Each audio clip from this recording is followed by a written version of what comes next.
Hello again, this is Rochelle Rosenberg. Excuse me for the interruption of my microphone.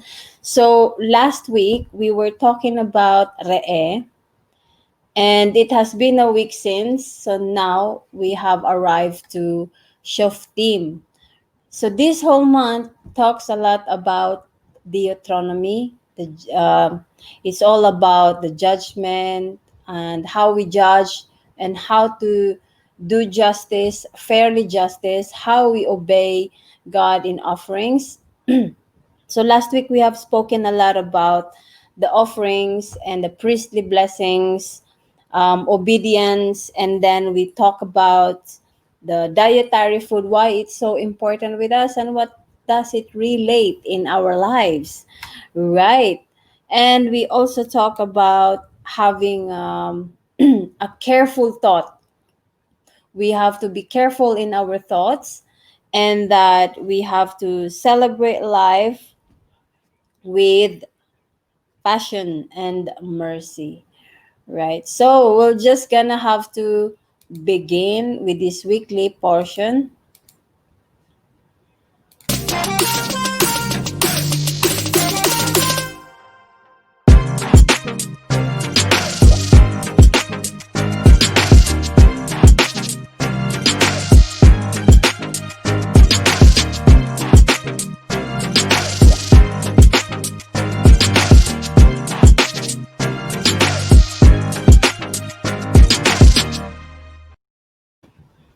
All right. So since it is Shoftim, our Torah portion this week, Shoftim, includes the famous statement Tzedek, Tzedek, Tirdof. It means the beginning of this weekly portion, righteousness, righteousness, you shall pursue. That is in Deuteronomy chapter 16, verse 20. The sages infer that the double mention of the word righteousness means that the pursuit of righteousness must itself be righteous. In other words, the end never justifies the means, right? God is not a pragmatist, and there is no noble lies for sake of the kingdom of heaven. The truth is gained only by truth, and therefore we may not use unjust methods even to promote a supposedly just cause. For example, using a propaganda to wage preemptive wars of aggression, torturing people for information, or spying on citizens for the sake of security to get the truth. And that is also a violation in the scriptures or in the Torah. All right. So the first words were talking a lot about righteousness, and righteousness you must pursue. That we ourselves will always meet different kinds of difficulties in life, but we always have to pursue what is right. It means that once we do that, the Lord will bless us, right? So if we do what is right, we will experience good. If we do what is wrong, we will suffer from the consequences of our doings. And this chapter speaks a lot about having some good standing in righteousness, and also it talks a lot about being God-fearing person, and how does a community should react when someone is suffering, right? So this talks a lot about establishing justice in cities, in every city. And then it talks about the blessings, and regardless of accusations, that the person must be investigated if there are witnesses. So maybe we'll just have to begin. So justice does not take sides. Have you ever felt that there are moments in our lives where when we have suffered some things, Mostly justice goes on the other side uh, of life, you know. Our opponent are mostly the ones who wins. But what does it means to us, you know? How are we going to understand this, you know? And then this talks also a lot about the judges, you know. And now I think that I just have to read first few of the things that we have to understand about this parasha. Judges at the gate, we will see that also that Moses commanded the Israelites to enforce theocratic law in every Jewish city of the promised land.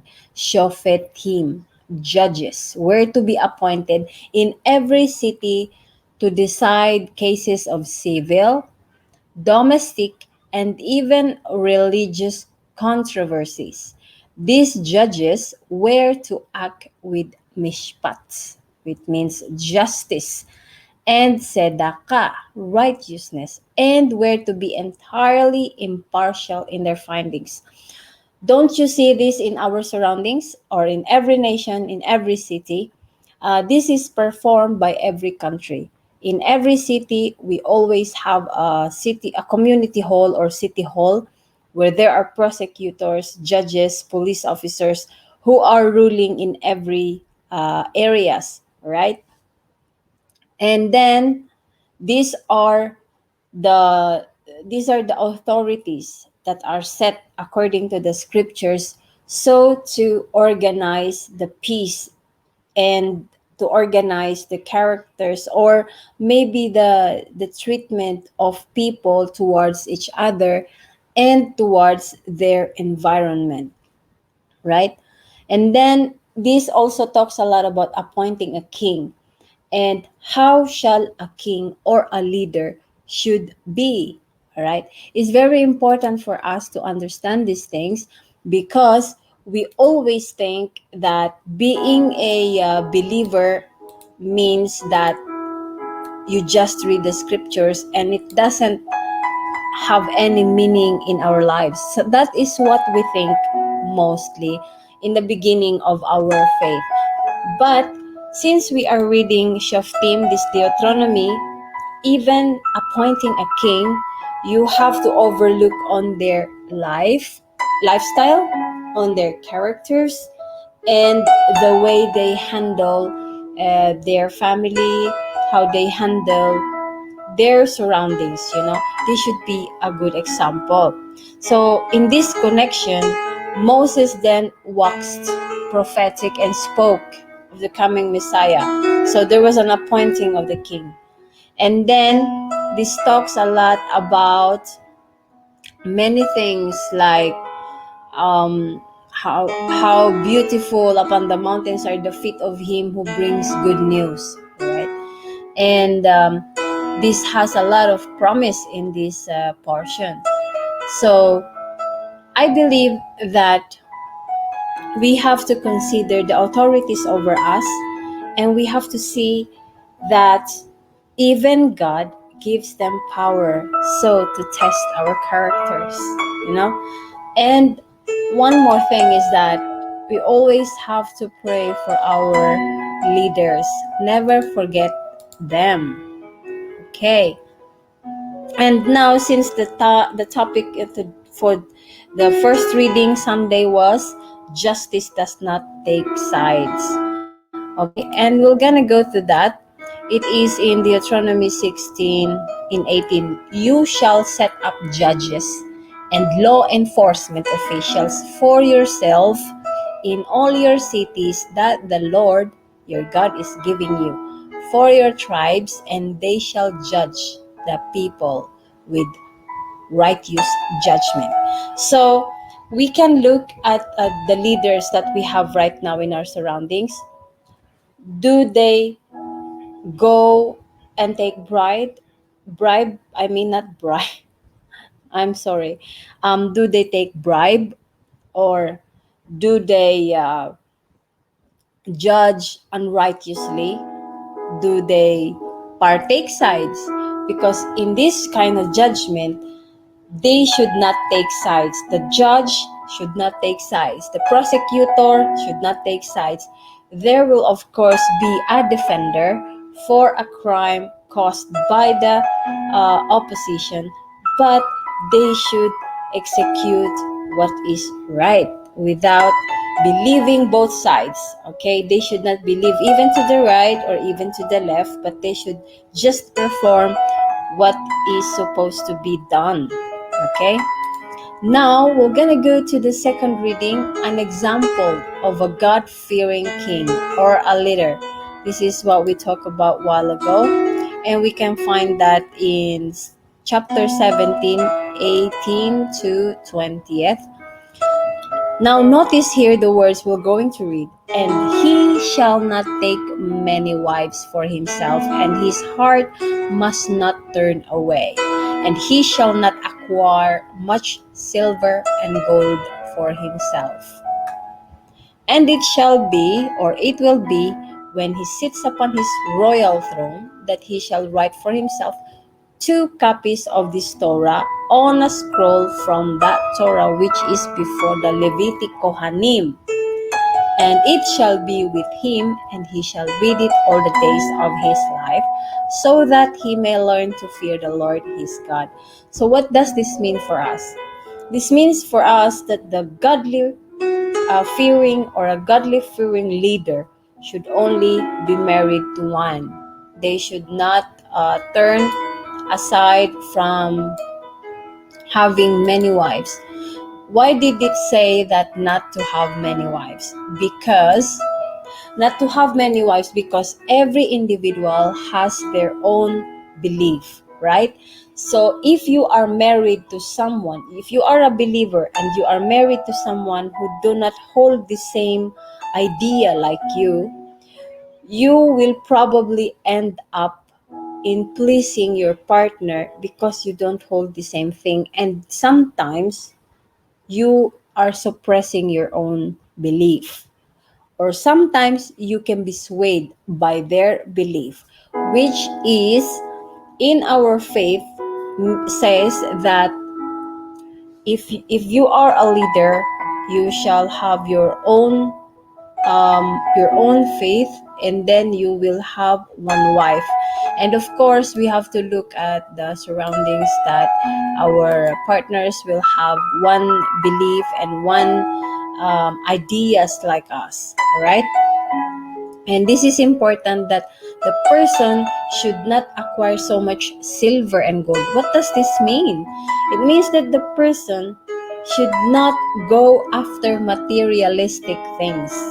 Imagine the leaders, the prophetic preachers, evangelists that we are listening to right now. They are rich. They are very rich. They acquired it not by working. They acquired it by gathering donations, by being rich through donations. Actually, there is nothing bad about receiving donations. But the bad thing is when they receive donations and they make rich of themselves.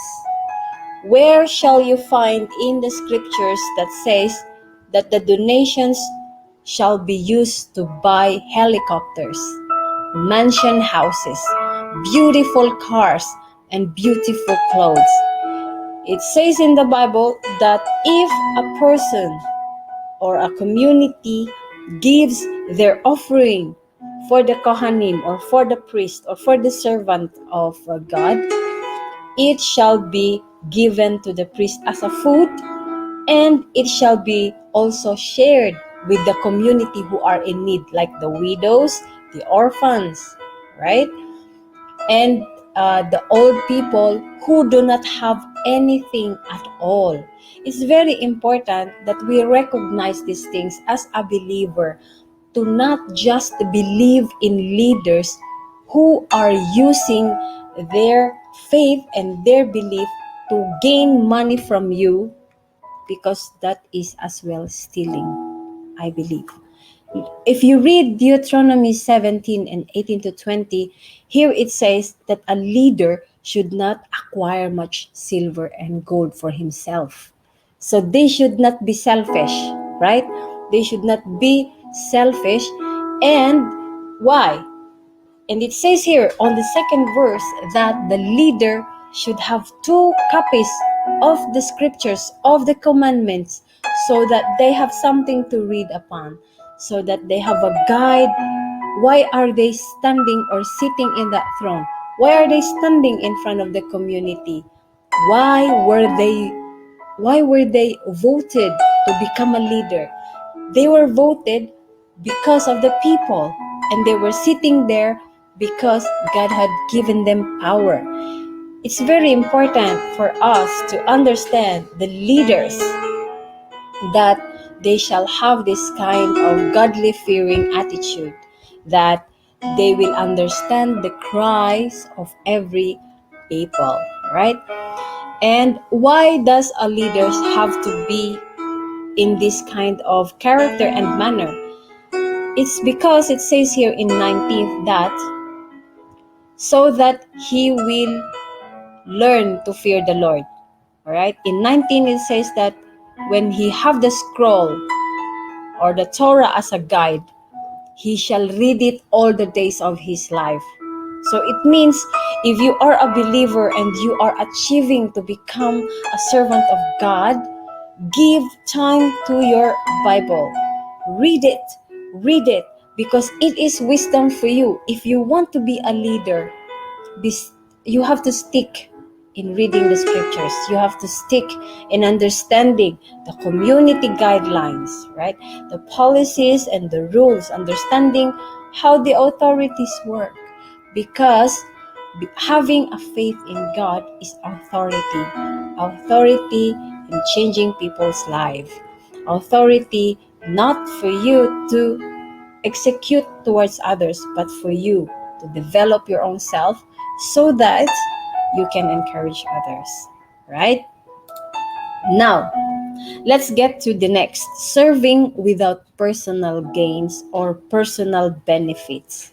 And we will gonna go and read that in chapter 18 on the verse 10. I guess so. Yeah, it was on the verse 10. Where am I? Okay, maybe I'm so lost. But this speaks a lot about having a service towards God. That whenever you serve Him, you shall not think of yourself, and you shall always put before you the service towards other people, right? That you shall not think of your own motives, okay? Because we have many preachers nowadays that they preach because they know they will gain money. They preach and they teach because they know that they will have a bunch of donations from many people. I feel a little bit angry whenever I read these kinds of things. And the truth is, these are actually one of the things why there are many people who actually don't want to believe at all. You know, these are one of the reasons because many leaders are earning so much money. All right. So now we're gonna read it. Let no one be found among you who sacrifices their daughters into fire, who practices divination. All right. You know that these are the things actually that are very, very detestable towards God. So, anyway, whenever we serve God, we have to think of how we live. Whenever we serve the people, we have to think of the good example we are giving them. All right? All right. So now we're gonna go to the next. And as a godly person, do not learn or imitate ungodly practices of your environment. Here we can find it in Deuteronomy 18 and 11. What are the practices? The practices were sorcery, interpret omens. If you believe in witchcraft, or if you believe in like if you put the coin on the wrong side, something bad will happen to you. That is divination. If you believe in mediums or spirits, that when someone dies and then the ghost is coming back and watch after you, that is unfamiliar spirits, and God do not like that. Scriptures disregards this kind of practice. These are occult practices, because these are the things that were practiced in Egypt when the Israelites were slaves. Right?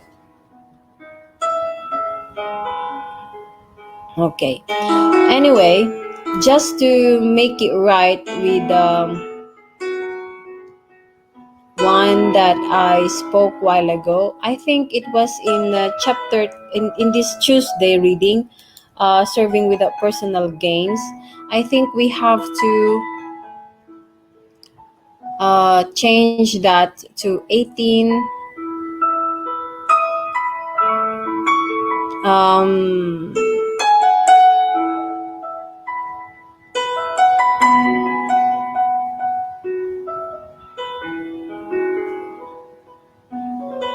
Okay, it was actually in the first verses of the chapter 18, around the 18 from 1. I think it was from 1. I have written it wrong on my paper.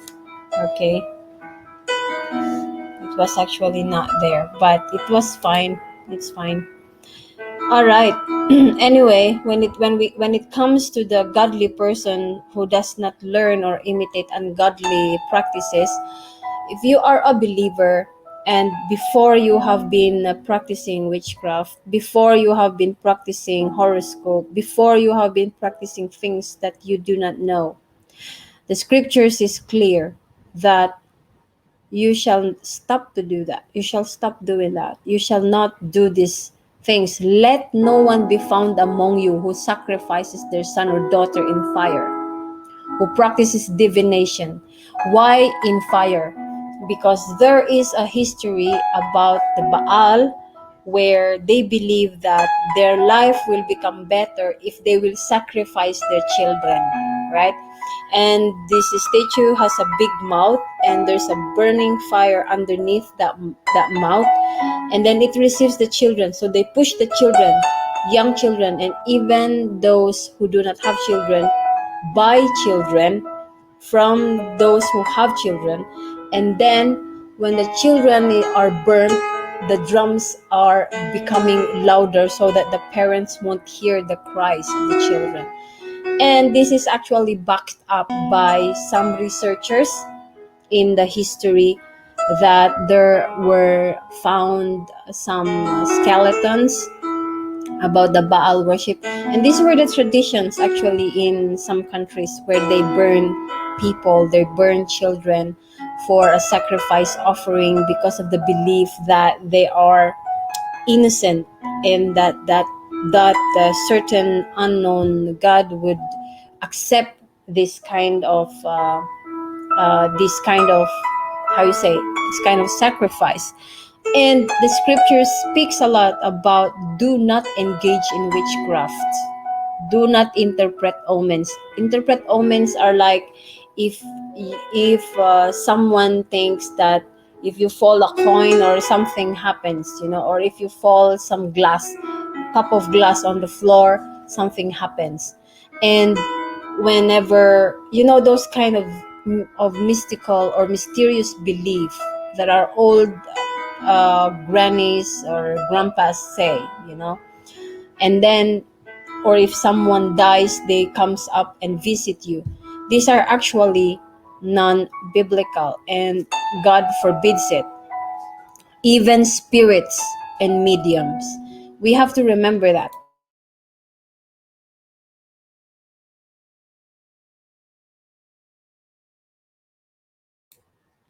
So, we are talking about the detestable practices that God speaks a lot about. And it says here, anyone who does these things that is detestable to the Lord, because of these detestable practices, they will drive you out of the nation.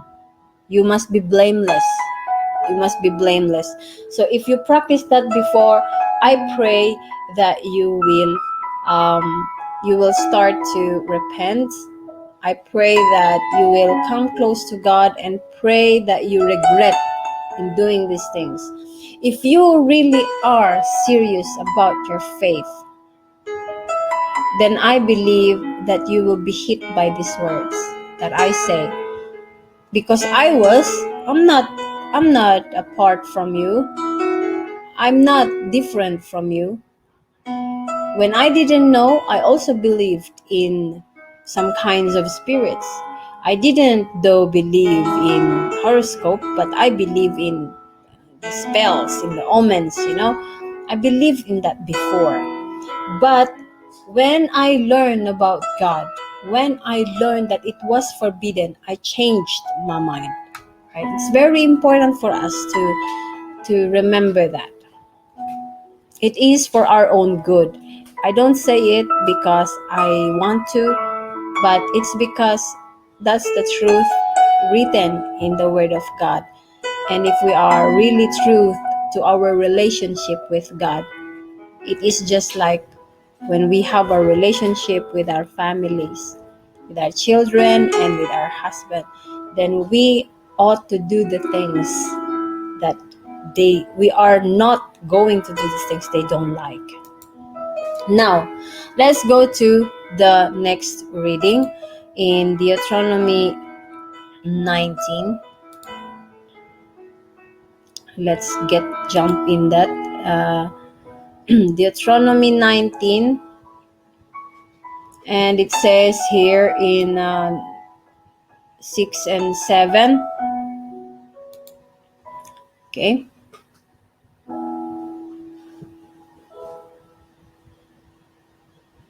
let me see. It says is that in suffering, vengeance is not the answer. Why? Why do I have to say this? In chapter 19, 6 to 7, it says here that it states here that there is a place for a people who do the crime. In this chapter, you will understand what kind of crimes does God allows a perpetrator to live. Okay, for example, if a person kills someone whom he have not any fight before, he just accidentally killed that person unintentionally. Okay, it says that this person have to flee into the city and live. It also means that if we refer it to our law now, a person who accidentally kills someone can actually live and suffer their sentence in the prison. Most of the time, those who are in prison for a longer period of time, they are moved to the larger prison, right? And this is the guidelines actually of every law in every country. The larger the case is of a crime, they are moved to the larger cities, or they are moved to a larger prison where they can uh, sit their sentence. Why do they have to move? They move the person because the the victim's family maybe might gonna avenge the killer, right? Maybe they will the family maybe will do something bad against the person who have done the crime, right? And then there's also different kinds of crime that happens here, right? But if a person has a fight before, okay, this is the kind of crime that happens who have had some fight a long time before. when they are caught, according to the scriptures, there is also a sentence over that person. And I think that it's better for you to read this chapter so you will understand, okay? And it's very important that we shall not ask for vengeance. You know, we maybe we have to forgive the person who done harm to us. It's not to excuse them of the crime they have done, but it is to make sure of ourselves that we are going forward in life, and also to make our life more peaceful, and that to make our conscience more clearer, so that we can take the next step of life, right? It's very important for us to understand that there are very, very huge definition of forgiveness. And the definition for me is that when I forgive, I still have to apply the law and the rules. So if someone have done something harm to me and have caused me deeply defamation, I forgive that person, but I have to sue them so that they will face the consequences of their wrongdoing. If someone had stolen to me, I forgive that person by stealing, but I will also still report them to the authorities so that he knows how to take responsibility of the things that he have done. All right? Now on the next is the regardless of accusations, even witnesses must be investigated. How does this apply to us? Okay, let's go to the next reading. It is in chapter 19 and 15. This speaks a lot about when a crime happens, or when something happens and a person accuses you doing something wrong. Okay, it may be that they say you are stealing, but for you, you did not steal. Or maybe if they accuse you doing something wrong, and then this witness went to the authority, the judges should not believe them both, but the judges should also test the credibility of the witness, because according to the scriptures, you need you need two or three to witness a crime. But if no one had seen the crime, they have to investigate it thoroughly. They have to investigate both the victim, the witness, right? The accused and the witness. They have to investigate these two people. Okay, it's very important for us to understand how the law is built up. Okay, when it comes to the law of our country, or of every country, you have to understand that the judge should not take sides, okay? And that the judge, if the crime happens, he have to overlook on the witness credibility and on the accused credibility. They have to investigate these both, okay? But if the crime happened, have witnesses, then they have to investigate the witnesses. There will be a strong evidence in every matter before they will be confirmed. Okay? And these are already in the scriptures. So they were just used as a blueprint in every country as a guideline. So, could you see that? If you have in your environment judges or fiscals or prosecutors who are getting paid, who are getting bribed, then you know that they are perverting justice, and God will punish them in time being. No one can escape that. You know, these people maybe can experience the punishment in different way. And God is not like a man who shall lie, and we can never hide from God. Even the things I've done in my past, I suffer them consequently or slowly, you know. Every wrong thing that we do, we suffer them. It's not karma. They are just the result of what we do. For example, if I cooked and I did it wrong, I will suffer with the taste later because it will not taste good, you know. Or if I'm studying and the exam is next week and I did not study at all, I don't need to expect a good grade on my exam. I will not expect to pass myself because I did not study. So there is no karma there. It just means that I did not study. So that's the result. That's the consequences of not studying before my exam. So it's the same with the people who do their crime. Or it's the same with the prosecutors who are getting bribed, who are corrupt, who are getting paid. Right now, they are not caught, but God is looking after them. God is watching over you. If you are that kind of person and you're getting paid in everything that you do, you are not serving the people with all your heart without justice and righteousness, you know that you will pay in your certain time. God will look after you. But if you repent, there is still a way. If you try to fix the mess that you have done, you still can make a change in life. You still can be honest. You still have the time while you are breathing, while you are waking up in the morning. All right?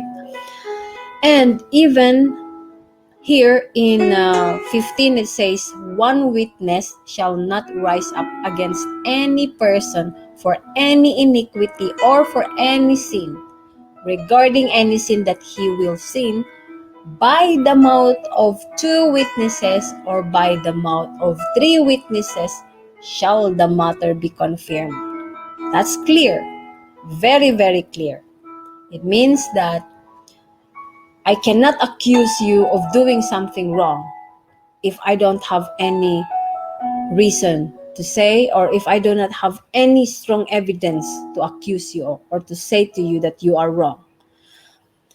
It also reveals that I am becoming evil in my mind, or I am making up things. I might be lying or building up a lie, right? If I do it in that way. I have experienced these things from a very, very well-known preacher who have accused me of doing something without knowing the story I went through. And when he made it, the video reached about 1,500 views on Facebook. And guess what? When I suffered, they weren't there. So I tell you that when they accused me, the only witness that they had was one. Okay? And the opposition that I had was not even credible because he was in anger. He was in hatred when he was talking to them. And the other witness that they had don't even know the story. Don't even know why I was suffering. Why we were suffering. Why it happened. Why? You know? So the accusations were not correct. But I just hope that these people would also accept their frailties. But the truth is, many of the preachers in our times, once they did wrong, some of them do not accept that they have done wrong. They do not know the word, I am sorry. They know the word, forgive others, but they don't know the word, I am sorry. So we have to learn to say those words. I am sorry. If we did something wrong, accept that it is done, and we can fix the mess afterwards. So for the last reading is, a healthy community shall seek justice for innocent victims. All right.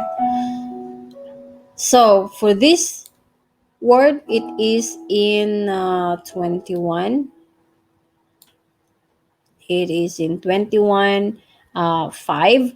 Says here, and the Kohanim or priest, the sons of Levi, shall approach, for the Lord your God has chosen them to serve him and to bless in the name of the Lord. By their mouth shall every controversy and every lesion be judged. All right. If we have read this chapter, in the first verse, it says here, if there's a victim found dead on an open field or on the street or somewhere, and you do not know, no one knows who had killed that person, then the people and the judges, the elders, should measure the city surrounding, have you ever seen the scene of the crime? We always have these people who are going through a crime. Once they see some people who have died, if this is the city and someone died in the middle of the city, they go around that city and investigate people nearby. You see that in this chapter, there is a relevance to the Bible. There is a relevance that when a person died, they have to investigate the whole city so to find the uh, the the killer, right? And they have to know what happened to the corpse. They have to know what happened to the person who died. And from that, if they did not found anything or anyone, or if they had concluded that there were no killers, there were no one who murdered the person, but just that the person just died itself there, then these people should announce themselves that our hands did not shed this blood, nor did our see this crime. We did not see anything happen to him, and we don't know him. So let not the guilt of the innocent blood be in our people, it says. So it means that as a community, when we see something is wrong, we have to report it. If we see something is wrong, it is important for us to respect the law by reporting something is wrong. If you see someone stealing, even if it is your friend, you have to report him. If you see someone doing some immoral things against other people, you have to report them, even if how close you are, even if they are your father, even if they are your brother or your sister or your son or your daughter. If they are doing things that are wrong, you have to speak to them and warn them in a nice way, not to defame them in front of many people. Okay, but if they don't listen to you, then report them to those who are in authority, those who are sitting in authority. Okay, so it's very important that all these things are in its place. And you know that we actually have a lot of things to understand when it comes to the word of God. There are many things that we have to understand so that we will grow in our relationship to God, in our relationship to our community. We have to understand how we should be as a citizen, how to be peaceful, how to respect the law, and how to execute it, right? Because we as a community, we can use our lives as a blessing to execute the law of our community by following it. And when we see something is wrong, we have to say it. We don't need to change things. We just have to say it as it is. All right. And so that's it for this week. And next week we're gonna have to read Kititse. And Kititse is all about, let me see, it's about judicial procedures and penalties. And we're gonna talk a lot about um, the Torah portion, the commandments. Why are they written? The law about rebellious children and burying the dead, and the prohibition against prostitution. And this also the next week's portion also speaks about cruelty to any living creature, that it is there's a prohibition about hurting animals, hurting human, even hurting all kinds of living things. Okay, and the procedures of marriage and so on. So, right, I hope that you have learned a lot of uh, good things from this, and I did. So maybe we're just gonna have to see each other again next week then. And I hope that all of you are doing very well out there. And by the way, thank you so much for being here. And thank you so much for watching, listening in the radio. And I'm so glad to announce you that I have a radio station now. It's a podcast named Rochelle Rosenberg Journal. I just have to figure out how to publish it so that you can be able to go along and listen to the um, podcast, and you can maybe save them. I'll just have to find a way how to publish them on Spotify or so. But for the meantime, I'm so much thankful for everyone who have given support to this channel. You know that you have helped a lot so that I could continue with my paintings, so that I could continue with my uh, weekly sharing, with all the contents that I'm doing. You actually are a part of it. And I'm so much grateful for everyone who are continually sharing, right? I don't get rich by the donations, okay? Just to make you clear. But those are like rotating so that I can pay the bills of this channel, pay the bills of the websites, and it costs a lot. And I'm putting also something from my own pocket, from my job, right? And I'm so much grateful that you are here. You mean a lot to me, everybody, just so you know. Right. So I hope to see you again next time.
Di na muling makakaahon. Hanggang saan pa ba aabot?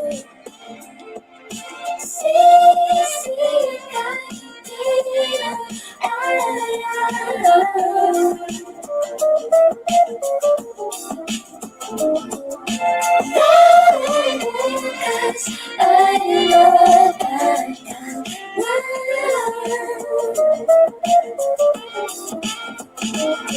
Dumarating sa ating buhay ang hampas na panahon. Paano haharapin ang binibigay na hamon? Hirap makatayo, nilulumpo na bawat laban. Dulot nitong pasakit, masakit sa kalooban. Kahirap maating, ngunit dapat tanggapin. Hanapin ang liwanag sa gitna ng dilim.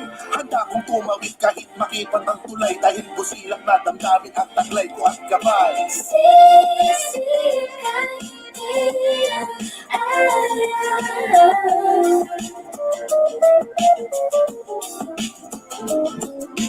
Dahil bukas ay matagal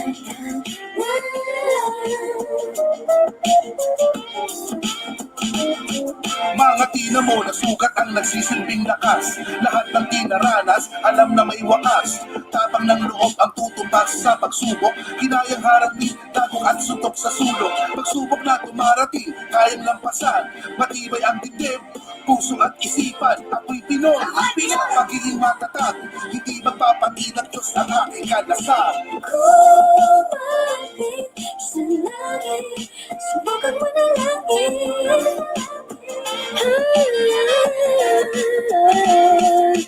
Ang lahat ay nalipasin bago umagay paparating.